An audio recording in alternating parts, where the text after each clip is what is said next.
Today in math, we are going to be continuing with our work on algebra. And the last 2 days, you've been solving equations by addition or subtraction. And that's been going pretty good. Today, we're going to be continuing that and working on solving equations simply by using division. So the process by which we do these is similar to the solving equations by addition or subtraction. And so have your sheet in front of you, sheet 11.5, and we're going to start by taking a look at number 1. Number 1 says 7x equals 56, and then it has our 2 blanks here again. A reminder that 7x means 7 times x. So we are working backwards and opposite again.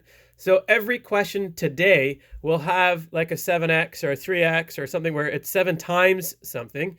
And we're going to solve them all by doing the opposite of times, which is division.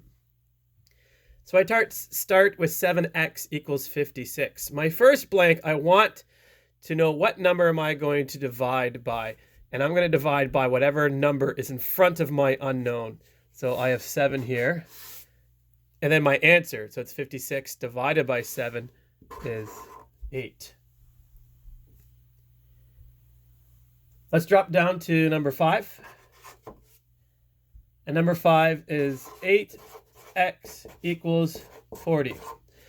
So just like we've done in all the other ones, when we're solving for x, my answer is going to be x equals something. So again, I want my alphabet on one side, my letters, my unknown, and numbers on the other side. So I want x equals something. So again, I'm going to start with my answer, so 40.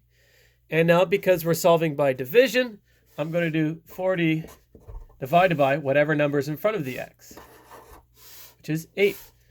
And then x equals 40 divided by 8 is 5. So question 5 asks you to solve and check. A reminder, I'm asking you to check just to do the work. To check, I would simply rewrite my question, but take out my x. And because I think it's 5, this means 8 times 5, 40 equals 40. Left side equals right side.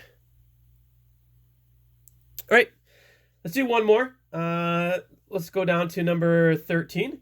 And 13 is exactly the same, but it just has decimals. And now, because it has decimals, feel free to use calculator. I haven't mentioned on any of my other videos, but you can use calculators for any of these, because calculators aren't going to solve the process for you. That's what I'm asking you to do. Do the process, and then use a calculator to do the math. So number 13 is 8x equals 25.6. So I'm going to write that the same way I did 5. X equals something. It's 25.6 divided by 8. Now, I cannot do that in my head. I can't do 25.6 divided by 8 in my head. So I'm getting out my calculator, and I see that it comes out to 3.2. How do I know I'm right? Well, let's check. Again, 8, but I take the x out, and I think it's 3.2. So all I'm doing in my calculator is doing 8 times 3.2, which my calculator will tell me is 25.6. And then I know that I'm right. Okay? So very similar to the adding and subtracting. Take your time. Show me all your work. Your assignment today is sheet 11.5. That's on the left side, and just numbers 1 through 16. And don't forget to take the quiz.